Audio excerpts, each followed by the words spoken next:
Hello warriors, I am sure most of you must have used heating pads, electric heating bags and ice packs for pain relief in a flare.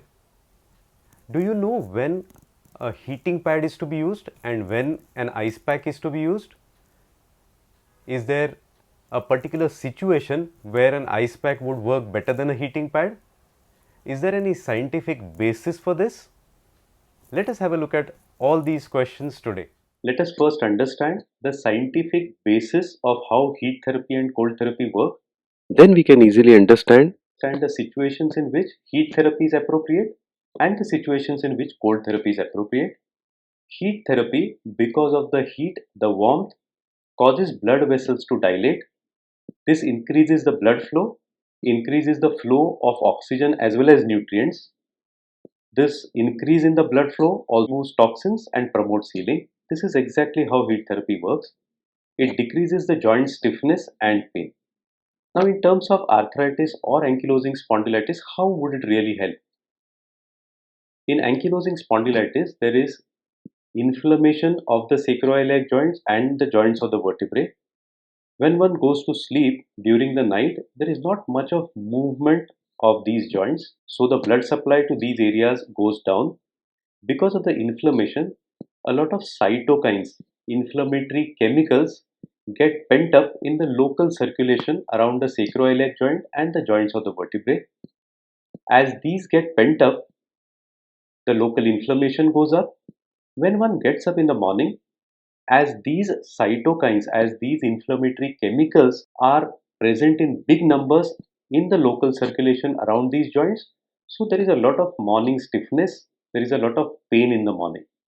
So during this phase, if heat therapy is applied, it would increase the blood supply, it would remove the inflammatory cytokines, the chemicals that are there pent up in the local circulation around these joints, and provide relief.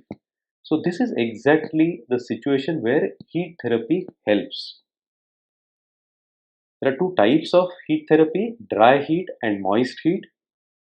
Dry heat, you must have used these hot water bags, electric heating pads.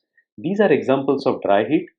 Generally, they can be applied to a limited area and they can cause irritation of skin by causing dehydration of the skin locally. Moist heat, one of the best examples to understand moist heat is a hot bath. What this provides is a better penetration of the heat because of the moistness and better pain relief. And secondly, it can be applied to the entire body. Like having a hot bath means you're not restricting yourself to a particular area. So a big advantage is that it has better penetration, and secondly, it does not dehydrate the skin. So if somebody with ankylosing spondylitis has a lot of stiffness in the back in the morning, which generally is there when the disease is active, have a hot water bath early in the morning, maybe within half an hour of getting up, and that should provide significant relief. And this is exactly the scientific basis why it provides so much of relief. What are the precautions when one is using heat therapy? Heat therapy would mean you have to ensure that the temperature is not too high, it has to be warm and not hot. It should not cause pain or burn the skin. As far as superficial joints are concerned, one should apply heat for 15 to 20 minutes. And for deeper joints, the back, sacroiliac joints, the vertebral joints, hip, it is around 30 minutes. Try not to exceed this so that you don't end up with problems because of heat therapy. Second therapy that we are going to discuss today is cold therapy. I'm sure most of you must have used these ice packs. How does cold therapy work? It is exactly opposite to how heat therapy works. Cold literally constricts the blood vessels. Heat dilates the blood vessels, increases the size of lumen of the blood vessels, whereas cold would cause the blood vessels to constrict. This decreases the blood supply and reduces the inflammation. It also helps reduce production of joint fluid. Now, how would this be useful if a particular joint gets inflamed? If there is a flare up of arthritis, suppose somebody's knee was all right in the morning and suddenly by evening there is a lot of inflammation, lot of swelling in the knee. What happens in inflammation is the blood vessels dilate, the blood supply to that area increases, and there is a gush of inflammatory cells into the joint. These inflammatory cells further produce inflammatory chemicals called cytokines, and that is what causes the pain and swelling and the inflammation in the joint. In this situation, you would like to reduce the inflammation, so cold therapy is appropriate.